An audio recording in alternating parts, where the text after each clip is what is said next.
10년 넘게 공부했던 게 수학인데 왜 계속 안 되고 있을까요? 평가원이 원하는 목적과 그 코드를 모르는 상태에서 공부하니까 당연히 점수가 안 나오죠. 국어는 어떻게 하죠? 지문을 읽고 이해한 다음에 답을 내죠. 근데 수학은 읽고 이해하는 과정이 없는 상태로 답을 내려 해요. 이게 3점짜리 쉬운 문제들은 그냥 풀 수 있단 말이에요. 그냥 쭉쭉 풀린단 말이에요. 4점짜리 어려운 문제 딱 봤을 때 내가 읽어본 연습을 해본 적도 없으니까 어떻게 접근할지 모르는 거예요. 그러니까 명확해요. 문제를 읽고 이해하는 과정이 있어요. 문제를 독해할 수 있어요. 수능 문제를 독해하고 그 능력을 물어봐요. 그게 평가원 용어는 이해 능력이라고 해요. 문제를 이해할 수 있는 능력을 평가한다고 돼 있어요. 근데 여러분들 지금까지 수학 문제 공부하면서 그런 얘기 들어본 적 있을까요? 아니 평가원은 그런 얘기 하고 있다니까요. 그럼 이 이해가 뭐냐? 문제를 읽고 이해하는 능력이 뭐냐? 수학적으로 표현할 수 있는 능력. 수학적 표현을 다른 표현으로 바꾸는 능력이 이해 능력이에요. 저는 이렇게 좀 더 구체적으로 얘기할게요. 문제를 시각화를 할 거예요. 저희가 항상 시각화할 거예요. 뭔 말인지 같이 볼게요. 4차함수 fx 있대요. 이거부터 막 그리기 시작해요. 막 4차함수 이것도 있고 이것도 있고 막 이게 아니라 조건을 나타내는 거. 조건을 시각화해 볼게요. 일단 2에서 극값을 갖는데요. 그러면 부분적으로 일단 2에서 뭔가 이런 느낌이 될 거예요. 그죠? 근데 아직까지는 모르겠어요. 나 조건 볼까요? 얘가 오직 A에서만 미분 가능하지 않다라는 조건을 시각화할 거예요. 그러니까 4차함수를 그리고 거기 맞춰서 그리는 게 아니라 4차함수를 그린 다음에 이 조건들을 막 적용해서 케이스를 분리해가지고 이거 아니고 이거 이게 아니라 이 조건을 시각화할 거예요. 무슨 말이냐? 잘 보세요. 결국에는 이 시각화는 점과 선과 면으로 할 거예요. 해볼게요. 그럼 얘는 첫 번째 함수가 A에서만 미분 가능하지 않고, 그럼 얘는 어떤 특징이 하냐면, 잘 보세요. 일단은 F1이 일단 이렇게 확실하게 그려져 있죠. 그럼 무조건 fx는 1을 지납니다. 여기까지 이해됐나요? 1,f1이니까 점으로 표현했죠. 그 다음에 A에서만 미분 가능하지 않는데요. 그러면 얘는 A에서 어떻게 만나야 되죠? 얘는 무조건 A가 여기 지난다는 거 이해됐어요. 이 정도는 괜찮나요? A에서 문제가 되는 거죠. 근데 2에서 극값을 갖는데요. 근데 A는 2보다 크다 돼 있으니까 2는 대략적으로 이쯤 있겠죠. 그럼 여기에 맞춰서 그래프가 그려지면 어떻게 그려져야 돼요?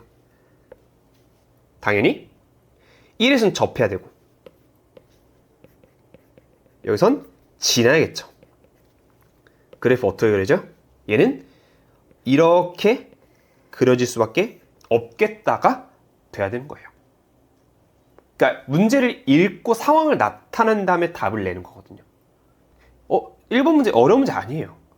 근데 대부분 제가 이걸 풀려봤을 때 3등급 때 친구들은 이걸 4차함수 먼저 그리고 이 조건에 맞춰서 이거 아니고 이거 아니고 이게 답이다라고 얘기해요. 그럼 문제가 뭐냐?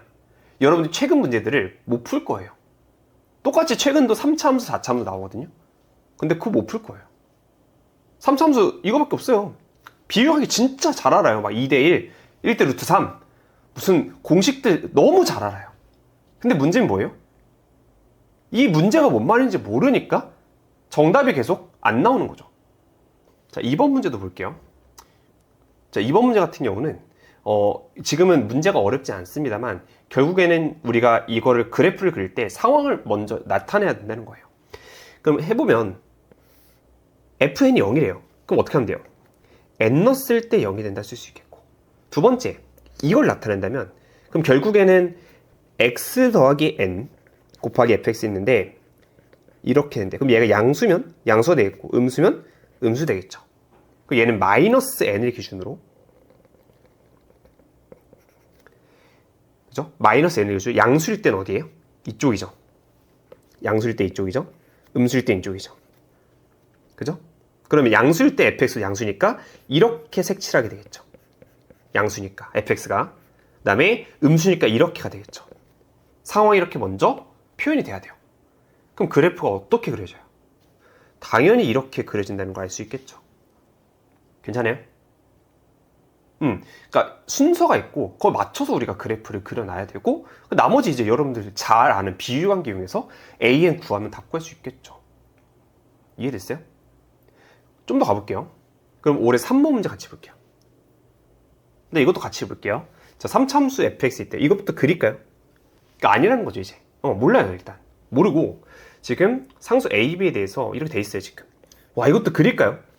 그러니까 모른다고 저희는 지금 몰라요. 지금 그릴 수 없어요. 지금. 근데 내둘게요. 근데 알겠지만 이게 지금 미분 가능하다 라는 정보는 결국엔 따라서 정리한다면 결국엔 F0은 0이고 F'0은 0이다. 이거 계산하면 이렇게 나올 거예요. 그럼 결국에는 우리가 이 정도는 표현할 수 있을 거예요. fx가 x제곱을 인수로 갖는다. 그리고 x 플러스 k다. 이렇게 인수로 간다라고 알고 있을 거예요. 자, 결국엔 그럼 gx는 뭐가 되냐면 이 bx제곱이 됩니다. 얘 같은 경우는 인수분해한다면 x제곱으로 묶을 수가 있겠고 마이너스 x 플러스 k 빼기 a가 되고 x제곱 묶으면 4분의 1에 x 더하기 k에다가 빼기 b로 나타낼 수 있을 거예요. 이 외참수는 이게 4차고 3차입니다. 근데 우리가 확실한 것부터 그린다 했었죠. 어떻게 그리죠? 그럼 gx를 나타낸다면 결국엔 x축 그리고 y축 그리고 확실한 건 여길 지납니다. 둘 다. 그리고 접해요. 근데 이제 가랑 나를 표현할 땐 우린 gx부터 그리는 게 아니라 이 마이너스 27 그 다음에 G'0 이런 것들을 나타내야 돼요. 그럼 당연히 무슨 선이 그려져 있어야 돼요? 이 선이 그려져 있어야죠. 마이너스 27. 근데 뭐래요 지금? 두 개래요 지금. 두 개래요. 그리고 나 조건은 뭔 말이에요 결국엔? 이게 마이너스 27과 만나는 점은 G'X가 0 된다는 점인 거예요. 즉 여기서 만나면 접한다예요. 여기는 4차고 3차를 그리는데 두 개 만나고 접하게끔 설계를 해야 돼요 저희가. 그럼 생각해보세요. 만약에 여기서 두 개 만나면 두 개 연계돼야 안 돼요? 안 되겠죠. 왜요? 만나면 접해야 되는데 이게 지금 두 개 만나는 순간 그래프가 이렇게 돼버리니까 여기 또 접해야 한단 말이에요. 말이 안 되겠죠. 반대로 여기도 두 개 연계 당연히 안 되겠고 한 개 한 개 만나는 거에 대해서 이렇게 한 개 한 개.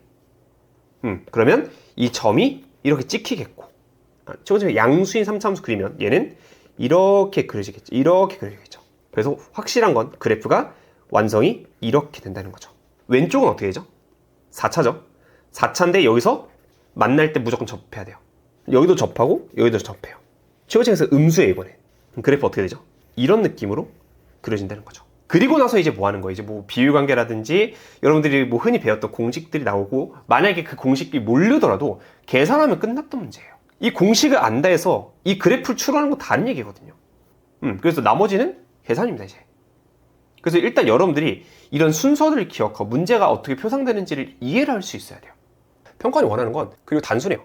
명확해요. 그 명확한 것만 알면 끝나요. 공부를 어떻게 할지 모르는 경우가 되게 많아요. 저 평가원에서 진짜 모든 기출문제가 일관되게 풀리는데 그걸 모르는 상태에서 계속 중구난방하니까 당연히 점수가 안 나오죠. 어때요? 지금 3개 풀었지만 계속 똑같습니다. 계속 똑같아요. 근데 그걸 일관된 걸 못 느끼고 다른 거에 집중한다? 수능장에서도 다른 문제가 나올 거예요.